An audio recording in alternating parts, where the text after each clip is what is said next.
देखो, मैप पर आपको इजराइल अच्छे से ध्यान है। इंडिया के कंसर्न में अगर हम बात करें दुनिया के देशों में, तो उत्तर, दक्षिण, पूर्व, पश्चिम अगर हम बात करते हैं, तो भारत से पश्चिम की तरफ जब आप चलते हैं तो आपको यहां पर ईरान दिखाई दे रहा है।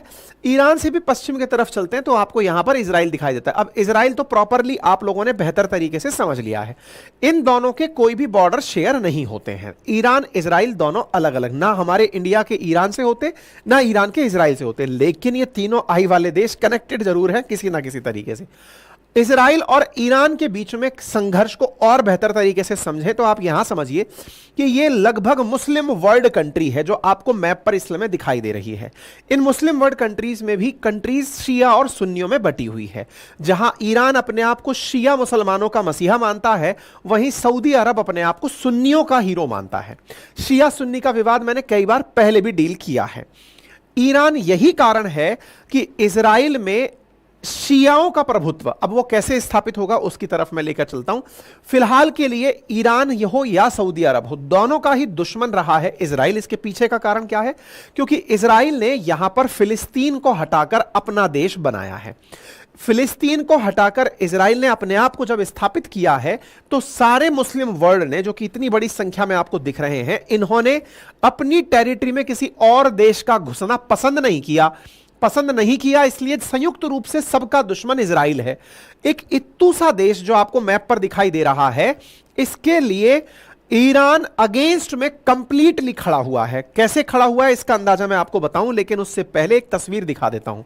यह तस्वीर जो आपको मैप पर दिखाई दे रही है, यह तस्वीर आज की बहुत बड़ी तस्वीर है। इसको भी हल्का सा मैं समझाना चाहूं तो इसके बारे में आगे बढ़ते हैं। यह जो ईरान आपको दिख रहा है, यहां शिया मुसलमान है। इन शियाओं का ही प्रभुत्व इराक के अंदर है। इन शिया मुसलमानों का ही प्रभुत्व सीरिया के अंदर है और लेबनान के अंदर है। ऐसे ही वेस्ट बैंक के अंदर है, गाजा इजराइल के अंदर है, और यहां यमन के अंदर है। अब थोड़ा सा इस बात को और डिटेल में ले लेते हैं। ईरान के अंदर शिया हैं, यह सही है। इराक में दोनों लोग हैं, शिया और सुन्नी। ऐसे ही यहां पर जो सीरिया है, यहां पर भी दोनों हैं, शिया और सुन्नी। इस्लामिक स्टेट, जिसको आप आइसिस के नाम से जानते हैं, आइसिस, वो आइसिस असल में इराक और सीरिया के अंदर सुन्नियों के द्वारा बनाया गया एक संगठन था। प्रमुखता से सुन्नी ही थे जो आइसिस को बना रहे थे, सीरिया और इराक के अंदर अपना एक देश बनाने का प्रयास कर रहे थे। इस कारण से शियाओं के द्वारा इराक में अपनी सत्ता बचाने का प्रयास किया गया, और सीरिया के अंदर जो बशर अल असद है, जो कि राष्ट्रपति है सीरिया का, वो भी शिया है, उसके द्वारा अपनी सरकार बचाने का प्रयास किया गया।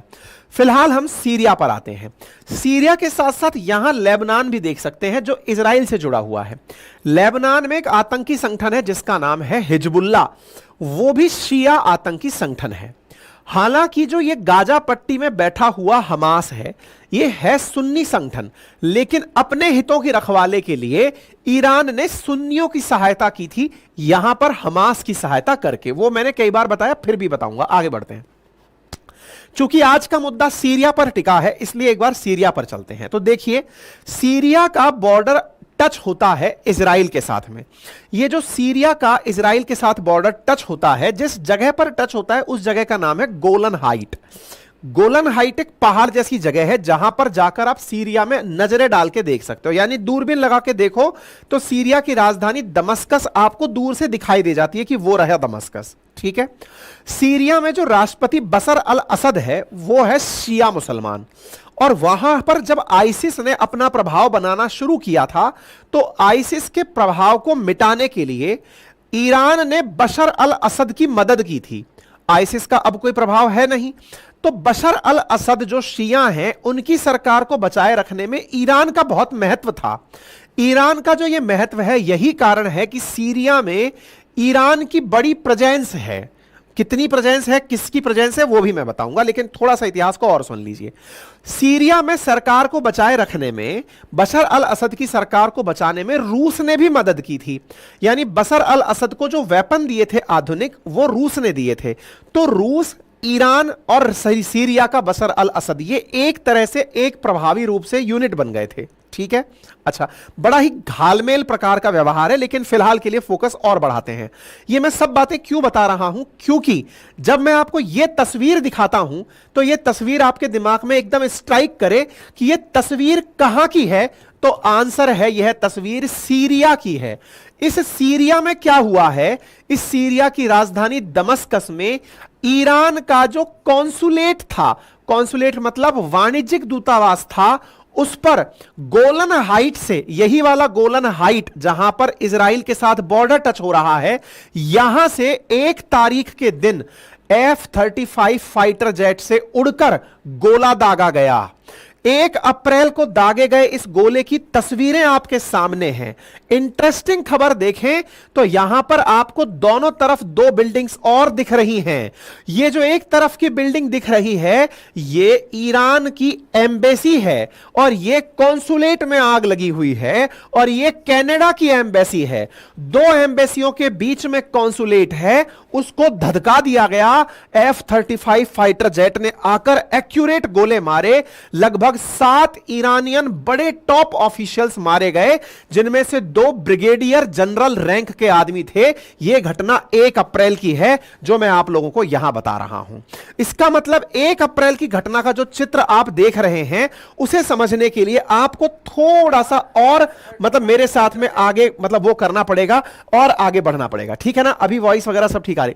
अब मैं थोड़ा और आपको और जानकारी दे देता हूं ताकि इस पूरी घटना को आप डिटेल में समझ पाए, है ना। अब क्या होता है, ये जो सीरिया पर हमला हुआ, इसके पीछे की कहानी भी जान लीजिए।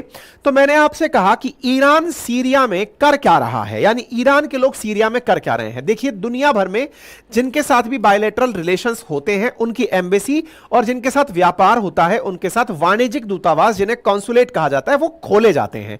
इंडिया ने भी अपने कॉन्सुलेट जैसे अमेरिका में खोले हुए हैं, दूतावास के रूप में एम्बेसी खोली हुई है। ऐसे दुनिया भर के देश जो एक दूसरे के साथ व्यापारिक रिश्ते रखते हैं या लोगों का आना जाना रखते हैं, वहां एम्बेसी बनाते हैं। जैसे अगर आप दिल्ली जाएंगे लुटियंस में, तो आपको खूब एम्बेसी और चाणक्यपुरी में दिख जाएंगी। ठीक है, अच्छा, अब सीरिया का थोड़ा सा इतिहास भी जान लेते हैं। ईरान जो है ना, यहां 1979 से पहले पहले जो यहां पर राजा हुआ करता था, उसके साथ अमेरिका की बहुत तगड़ी बनती थी। कहते हैं कि दुनिया में जो फैशन का सेंस है, जो मतलब एक तरह से समझिए कि जो आधुनिकता है, वो ईरान से सबकी नीचे नीचे ही मानी जाती थी। ईरान इतना मॉडर्न कंट्री 1979 से पहले हुआ करता था। यहां के राजा पूरी तरह से प्रो वेस्ट थे, अमेरिका से पूरी तरह इन्फ्लुएंस्ड थे। अमेरिका से इन्फ्लुएंस्ड थे तो इजराइल से भी इनका बहुत अच्छा रिश्ता चलता था। ठीक है, एक बात यह समझ लीजिए, 1979 के अंदर ईरान के अंदर एक धार्मिक क्रांति हो जाती है, और खमैनी, जिनकी तस्वीर मैंने थोड़ी देर पहले आपको दिखाई, राष्ट्रपिता टाइप के आदमी बनकर आते हैं और एक इस्लामिक रेवोल्यूशन ले आते हैं कि नहीं, ये जितना भी आधुनिक पंथ है जो अमेरिका समर्थित है, ये बर्बाद कर देगा जनता को, इसे बंद कर दीजिए और इसके स्थान पर केवल धर्म का शासन होगा, धर्म ही सर्वोपरि होगा, और जो भी बातें कुरान में कही गई हैं, जो भी हमारे धर्म के अनुसार हैं, उसके अनुसार देश चलेगा। आधुनिकता को किनारे हटा दिया।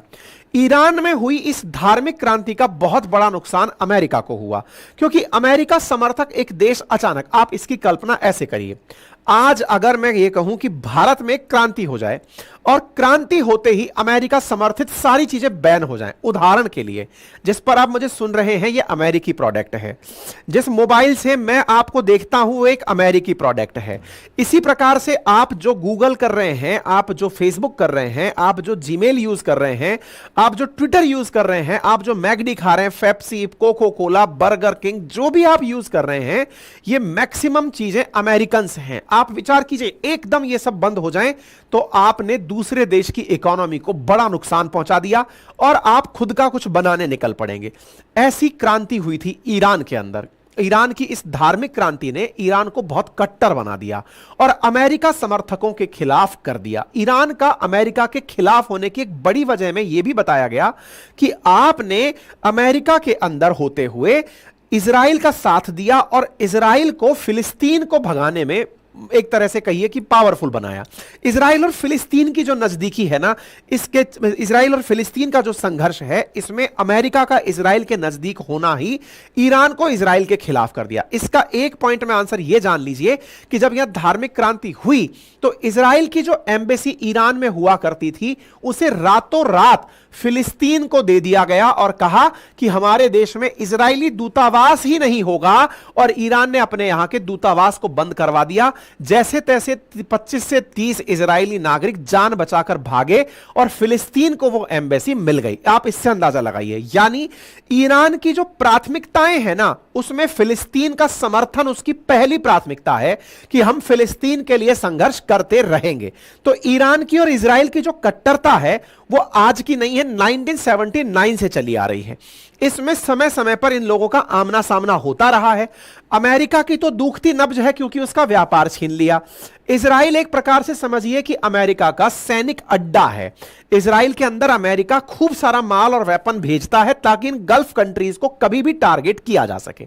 अब बढ़े आगे, तो इजराइल और ईरान के बीच की जो पूरी कहानी है ये मैंने बता दी। खुमैनी के बाद में ये हुआ। यहां पर शाह रजा पहलवी जब तक होते थे तब तक सब बढ़िया था, और यहां पर मतलब ये पूरी की पूरी कहानी मैंने बता दी है। रिसेंटली क्या हुआ, अब थोड़ा सा इस बारे में आ जाते हैं। ये जो व्यक्ति है ना जनरल सुलेमानी, इसके बारे में समझते हैं। मैं एक चीज और यहां पर मिस कर गया, मैं आपको वो और बता देता हूं। यहां पर जो खमैनी की तस्वीर मैंने दिखाई नहीं आप लोगों को, आगे आ जाएगी, कोई बात नहीं। चलिए, तो यहां पर हुआ क्या ना कि अमेरिका के अंदर जिस प्रकार से समर्थन की बात चल रही थी इजराइल को लेकर के, खमैनी जो है ना, आयतुल्लाह खुमैनी, इसके द्वारा एक काम और किया गया। और वो क्या किया गया, बोले देखो, हमारा जो राजा था पहलवी, यानी कि ईरान में 1979 से जो पहले राजा था, जो अमेरिका समर्थक था, उसने अपनी फोर्सेस बनाई हुई थी। फोर्सेस बनाई हुई थी मतलब उसकी अपनी सेना थी भाई, थल सेना, जल सेना, वायु सेना सब थी, कोई बात नहीं। लेकिन जब खमैनी, आयतुल्लाह खमैनी यहां पर मतलब एक धर्म के राजा के रूप में बनकर आए, धार्मिक किंग बनकर आए, तो उन्होंने कहा मैं अपनी पर्सनल सेना बनाऊंगा। जस्ट लाइक रशिया के अंदर जैसे वैगनार फोर्सेस है ना, प्रेगोजिन ने बना रखी थी जो, वैसी ही कुछ यहां पर एक प्राइवेट फोर्स बनाई गई। उसका नाम रखा गया Iranian revolutionary guards. Iranian revolutionary guard नाम की एक फोर्स बनाई गई जिसमें लगभग 1.5 लाख ईरानियंस को शामिल किया गया। यहां पर कहा जाता है कि 1,25,000 से लेकर के 1.5 लाख तक लोग ईरानियन रेवोल्यूशनरी गार्ड के अंदर शामिल हैं। अब ये क्या हुआ आसान भाषा में, तो ये जो खमैनी जिसने की सत्ता परिवर्तित कर दी, इसने अपनी एक प्राइवेट फोर्स बनाई। अब चूंकि खमैनी ही सरकार है तो समझिए कि खमैनी की अपनी एक पर्सनल सरकारी फोर्स है जो कि ईरान के अंदर पूरी तरह से धर्म का शासन कंप्लीट करवाती है। मतलब यह समझिए कि इनकी जो सरकारी सेना है, होने को इनका रिवोल्यूशनरी गार्ड भी सरकारी सेना है, लेकिन चूंकि खमैनी का अपना इंटरफेरेंस है तो वो इन फोर्सेस के ऊपर की सेना है। अच्छा, अब एक और बात सुनिए, इस ईरानियन रेवोल्यूशनरी गार्ड नाम की जो सेना है, 1.5 लाख के अंदर जो सेना है, इनकी एक इंटेलिजेंस विंग है। जैसे इंडिया के अंदर मतलब RAW के बारे में कहा जाता है, जैसे IB के बारे में कहा जाता है, अमेरिका में CIA के बारे में कहा जाता है, ऐसे ही ईरानियन रेवोल्यूशनरी गार्ड्स की एक प्राइवेट सीक्रेट सर्विस है जिसका नाम कुद्स फोर्सेज है। कुद्स, ये जो कुद्स फोर्सेज है ना, ये दुनिया भर के अंदर शिया मुसलमानों के हितों की सुरक्षा करने के लिए अपने जासूसों को दुनिया भर में भेजी हुई है। यानी कभी ऐसा ना हो कि अमेरिका के प्रभाव में शिया मुसलमानों के हित प्रभावित हो, तो कुद्स फोर्सेज, अब समझ में आ गया, खमैनी समझ में आया। खमैनी ने बैठाई अपनी Iranian revolutionary guard, revolutionary guards के ऊपर कुद्स फोर्सेज, और कुद्स फोर्सेज का काम क्या है कि शिया मुसलमानों के जो हित हैं वो दुनिया भर में सुरक्षित रखने हैं।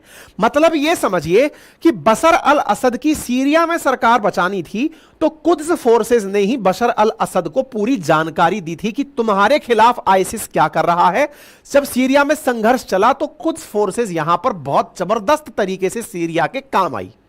यह बात अगर समझ में आ गई तो अब इस बात का महत्व समझो कि अमेरिका का बना हुआ दुश्मन, अमेरिका का दुश्मन बना हुआ ईरान नेचुरल और मतलब नैसर्गिक रूप से इजराइल का भी दुश्मन है, क्योंकि उसने फिलिस्तीन को जीने नहीं दिया। ऐसी स्थिति में 2020 का समय बड़ा ही खतरनाक आया। क्या हुआ? 2020 में ट्रंप का शासन था अमेरिका के अंदर। वहां पर हुआ यह कि जनवरी के अंदर ट्रंप के आदेश पर जनरल सुलेमानी, जो इनके रेवोल्यूशनरी गार्ड का टॉप मोस्ट व्यक्ति था, जिसके अंडर में कुछ फोर्सेस भी आती थी, सोचिए जनरल रैंक का, जैसे इंडिया की फोर्सेस का जनरल हो, अब उसके ऊपर भी कोई एक फोर्स और बना दी जाए, उस ऊपर की फोर्स का भी टॉप व्यक्ति अगर मारा जाए तो यह कितनी बड़ी बात मानी जाएगी। सुलेमानी मारा गया। कहां मारा गया? अगर आप इस बात को मैप में रिलेट कर जाएंगे तो मैंने उस समय भी बताया था, इराक की राजधानी बगदाद के एयरपोर्ट के बाहर। तो आपके दिमाग में यह प्रश्न आना चाहिए कि इराक तो अलग देश है, तो इराक में मारा क्यों गया? क्योंकि इनका असली काम ही ईरान के बाहर शिया मुसलमानों के लिए मतलब वो करना है, जासूसी करना, उनकी सुरक्षा सुनिश्चित करना है, ठीक है ना। तो ईरान एक तरह से इंटरफेरेंस अंतरराष्ट्रीय रूप से रखता है। ऐसे ही यदि आपको याद हो तो यमन के अंदर भी जो हूतियों और हदियों की मैं लड़ाई बताता हूं, तो वहां पर जो हूती हैं वो भी ईरान की तरह ही शिया मुसलमान है। उनको भी वेपन देने का काम, उनको भी इंटरनल का इनपुट देने का काम कौन करता है? तो कुद्स फोर्सेस करती हैं। तो अब समझ में आ गया सारा। सुलेमानी मारा गया। सुलेमानी का मारा जाना 2020 में हुआ। आज जो घटना मैं आपको बता रहा हूं, सुलेमानी के, अच्छा सुलेमानी क्या था इसको ऐसे समझिए। सुलेमानी एक प्रकार से ये जो आयतुल्ला खमैनी में दिखा रहा हूं, इसका मतलब ये समझिए कि एकदम राइट हैंड था। मेरे को राइट हैंड के साथ फोटो नहीं मिली, मैं लेके आया था, मैं मिस कर गया। ये इसका बिल्कुल राइट हैंड हुआ करता था आदमी। इसको अमेरिका ने मरवा दिया था। आज जो घटना हुई है पता है वो क्या हुई है? ये जो खमैनी है ना, ये सुलेमानी है ना, इसके भी दो टॉप हैंड लीडर्स थे, ब्रिगेडियर जनरल रैंक के। जैसे अपने होता है ना लेफ्टिनेंट जनरल, मेजर जनरल, ऐसे इनके यहां पर ब्रिगेडियर जनरल रैंक के सुलेमानी के दो टॉप मोस्ट लोग थे। आज सीरिया के अंदर, आज नहीं, 1 अप्रैल के दिन, आज से 2 दिन पहले 1 अप्रैल के दिन सीरिया के अंदर, दमस्कस के अंदर कॉन्सुलेट में उन ब्रिगेडियर जनरल्स को इजराइल के द्वारा दागी गई मिसाइल, जो कि F-35 जो अमेरिकी फाइटर जेट है, उससे चलाकर मार दिया गया। अब आ गई बात समझ में? इस बात का महत्व समझ पाए? खमैनी समझ में आया, खमैनी का राइट हैंड समझ में आया, सुलेमानी जो मारा जा चुका है। सुलेमानी के राइट हैंड जो हुआ करते थे ब्रिगेडियर जनरल के 2 लोग, उन्हें इजराइल ने 1 अप्रैल को दिन, यानी आज से 2 दिन पहले, ईरानियन कॉन्सुलेट, दूसरे देश की सीमा में घुसकर मार दिया। क्या बुरा किया भाई? एक तो आप दूसरे देश की सीमा में घुसकर मार के आए, तो आपने उस देश की यानी सीरिया की आपने संप्रभुता का उल्लंघन किया, नंबर 1। नंबर दूसरा आपने क्या किया? इजराइल ने ईरान की कॉन्सुलेट पर, देखिए किसी भी देश की एम्बेसी, जैसे मान लो अमेरिका की एम्बेसी इंडिया के अंदर है ना, तो माना जाता है कि यह अमेरिका इटसेल्फ विराजमान है। अगर इंडिया की एम्बेसी अमेरिका में है तो यह माना जाता है एम्बेसी इटसेल्फ को कि ये इंडिया इटसेल्फ विराजमान है, मतलब वहां पर अंदर कानून उस देश के चलते हैं जिसकी वो एम्बेसी होती है। तो इन्होंने ईरान की एम्बेसी के अंदर ही बम डाल दिया, मतलब इन्होंने एक साथ 2 देशों को चैलेंज कर दिया, सीरिया को और सीरिया के साथ साथ ईरान को। ईरान के लोग मार दिए और मारे भी छोटे मोटे नहीं। अब समझ में आया कितनी बड़ी बात है? अमेरिका ने पिछले सालों में, मतलब 2020 के अंदर तो ये 3 लोग मारे गए। अच्छा, तीसरा एक आदमी और मारा गया जिसका नाम मोहसिन फकीरजादे था। इसके बारे में भी मैं पहले बता चुका हूं। ये फकीरजादे कौन है? ईरान न्यूक्लियर बॉम्ब बनाने लगा हुआ है। फकीरजादे वो व्यक्ति है जो न्यूक्लियर बॉम्ब बनाने में ईरान को दिमाग देता था। इजराइल की मोसाद, जो कि इनकी खुफिया एजेंसी है, कहते हैं कि उन्होंने सैटेलाइट से, एक तो होता है F-35 से बम दाग दिया, बोले इन्होंने सैटेलाइट से बम दाग करके फकीरजादे को मार दिया था। 2020 ईरान के लिए बहुत बुरा था। परिणाम क्या निकला? इजराइल से बदला लेने के लिए ईरान ने पूरी तैयारी की और हमास को मोटिवेट किया। यह हमास को दिया हुआ मोटिवेशन ही था, इन तीनों का 2020 में मारा जाना, यह मोटिवेशन ही था ईरान का हमास को दिया हुआ, जिसकी वजह से 7 अक्टूबर 2023 को हमास के लड़ाके आतंकी बनकर के इजराइल की सीमा में घुस गए और वहां जाकर इजरायलियों को मार दिया और बंधक बना लिया। और आज तक बंधक बनाकर हमास के लोगों के द्वारा, उन आतंकियों के द्वारा उन्हें गाजा पट्टी में छुपाकर रखा गया है। अब आप इससे अंदाजा लगाइए कि ईरान का कितना जबरदस्त रिटेलिएशन कहां से था? इजराइल, हमास से था। अब एक इंटरेस्टिंग फैक्ट यहां पर देखिए कि इजराइल का और ईरान का कभी आमना सामना नहीं हुआ, हमेशा वाया चैनल्स के माध्यम से लड़ाई हुई। वाया चैनल्स का मतलब समझिए कि इंडिया पाकिस्तान की जब लड़ाई हुई थी तो वो था असल में एक तरफ इंडिया के समर्थन में सोवियत रूस था और पाकिस्तान के समर्थन में अमेरिका था। लड़ असल में अमेरिका और पाकिस्तान रहा था, अमेरिका और रशिया रहा था। फेसेस हम लोग बने हुए थे, पैसे हमारे खर्च हो रहे थे, लोग हमारे मर रहे थे। ऐसे ही इजराइल और हमास के बीच जब संघर्ष हुआ तो असल में लड़ाई चल रही थी अमेरिका वर्सेस ईरान की, अमेरिका इजराइल वर्सेस ईरान की, लेकिन मर गाजा पट्टी के लोग रहे थे। और गाजा पट्टी के लोग मरे, इससे ईरान को फर्क नहीं पड़ता क्योंकि ईरान सुन्नियों के प्रति वफादार नहीं है। वो शिया मरे तो दुख होता है, तो बोले अच्छा है पैसा लो और मरो, और ईरान ने उनका ऐसे ही उपयोग भी किया था। ठीक है, ये 3 लोग मारे गए थे, इसके चलते मैंने आपको बता दिया था। ये सारी खबरें हमने बहुत अच्छे से कवर की हैं। अब जो खबर बनकर आ रही है, अच्छा इसके बारे में मैंने आपको बताया था, प्रॉपर तरीके से बदला लेंगे, ये हुआ। अब जो खबर आ रही है इसी इजराइल के अंदर, अल जजीरा की खबर, Israel strike on Iran Syria consulate, 7 लोग मारे गए। उसके अंदर जो जनरल रैंक के लोग मारे गए, कमांडर मोहम्मद रजा जहेदी और उसका डेप्यूटी हदी हजरेमी, ये मारा गया। ठीक है, F-35। तो अब आपको इस खबर का महत्व समझ में आया, इसका दम समझ में आया, कितनी गंभीर खबर है ये। 1 अप्रैल को जो घटित हुई है, कितनी गंभीर खबर है। 1 अप्रैल की खबर का देखो, अब तक डायरेक्ट नहीं था, इजराइल ने कभी डायरेक्ट कहकर ईरान पर हमला नहीं किया था, यह पहली बार ईरान पर डायरेक्ट हमला है। ठीक है ना। एक बार कुछ तस्वीरें दिखा रहा हूं, इन्हें देखने का प्रयास कीजिए। ये तस्वीरें देखिए, दमस्कस राजधानी समझ में आ गई, ये सीरिया के साथ समझ में आ गया। अच्छा, ये मैंने आपको मैप पर दिखाने का प्रयास किया। इजराइल के बगल में लगा हुआ सीरिया के अंदर दमस्कस में हुई हमला, यहां थी एम्बेसी, इस एम्बेसी के ऊपर यूट्यूब ने देख लिया तो मार डालेगा, स्ट्राइक मार देगा इस पूरे की पूरे वीडियो के ऊपर। ठीक है, अच्छा ऐसी स्थिति में ये जो आप फोटो देख रहे हैं, बस फोटो देख लीजिए, ये ईरान का, आप यहां पर फोटो लगी देख रहे हैं, किसकी लगी हुई है, अगर दिख रहा हो आपको, कासिम सुलेमानी की फोटो लगी है। उस बिल्डिंग पर हमला किसने किया हुआ है, उस बिल्डिंग पर हमला किया है इजराइल ने 1 अप्रैल को। उस हमले का परिणाम क्या है, दोनों बगल की बिल्डिंग्स को देख लीजिए जरा जूम करके। ये देखिए, फिर से मैं आपको दिखा रहा हूं, ये तस्वीर और ये तस्वीर। ये वाली जो बिल्डिंग है ये कनाडा की एम्बेसी है, इस वाली बिल्डिंग पर गोला डाला गया है। ये वाली बिल्डिंग अभी भी ईरान की एम्बेसी है। देखिए, एम्बेसी दूतावास के लिए होती है, कॉन्सुलेट जनरल के लिए होती है, यहां वाणिज्यिक बातें होती हैं, यहां पर अंतरराष्ट्रीय संबंधों की बातें होती हैं। दोनों ही बिल्डिंग ईरान की थी। ये देखिए, ईरान का झंडा लगा हुआ है, दोनों के बीच में कितना प्रिसाइजली गोला मार करके इस बिल्डिंग को उड़ा दिया गया। ईरान चाहता तो इनको भी उड़ा ही देता, क्योंकि उसको तो इसके ऊपर पहले ही वायलेशन करना था। अब आप इसको समझ जाइए, कितनी गंभीर खबर है। आप इसको ऐसे देखिए, ऊपर से एक 3D व्यू और देख लीजिए फिर से। ये ईरान की एम्बेसी, ये यहां पर आपको दिखाई दे रहा है जिसको बॉम्ब मारा गया, कॉन्सुलेट ऑफ ईरान, और ये कैनेडियन एम्बेसी। इंटरेस्टिंग बात सुनिए, आपके दिमाग में एक प्रश्न आएगा कि सर ऐसा कोई हमला हो रहा था जब CIA को यह पता है 48 घंटे पहले कि ईरान बदला लेगा, तो सर CIA को क्या यह नहीं पता चला कि यहां पर इजराइल हमला करने जा रहा है। अमेरिका ने साफ इनकार कर दिया कि मैंने इन लोगों के बारे में कोई भी जानकारी प्राप्त ही नहीं करी।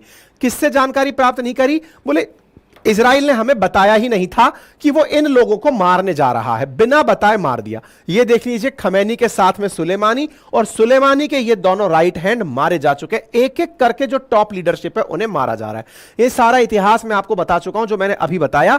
ये बिल्डिंग की, इसी बिल्डिंग के अंदर मारे गए, कुल मिलाकर के ये 7 लोग मारे गए हैं। इन 7 लोगों के बारे में सीरिया के अंदर, लेबनान के अंदर, जहां जहां ईरानियन कॉन्सुलेट है वहां पर प्रार्थना सभाएं हुई हैं, इनके प्रति लोगों ने श्रद्धांजलि अर्पित की है ईरान वालों ने, और यह कहा गया है कि हम अपना पूरा बदला लेंगे।